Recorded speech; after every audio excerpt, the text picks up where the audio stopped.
Hi everyone, my name is Amanda Phillips and I am part of your support team here at JM Test Systems. Today we will go over how to convert your Fluke Network's Versiv mainframe into your remote end when fiber testing.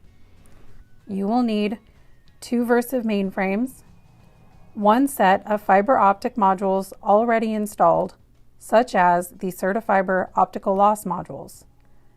Typically, you'll already have a tester at each end of your fiber run.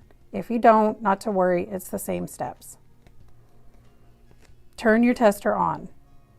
Tap on the tools icon and then tap the soft key that says Main as Remote. You're good to go. Thank you for watching. I hope this information was helpful. Please visit our website at www.jmtest.com for test equipment made easy.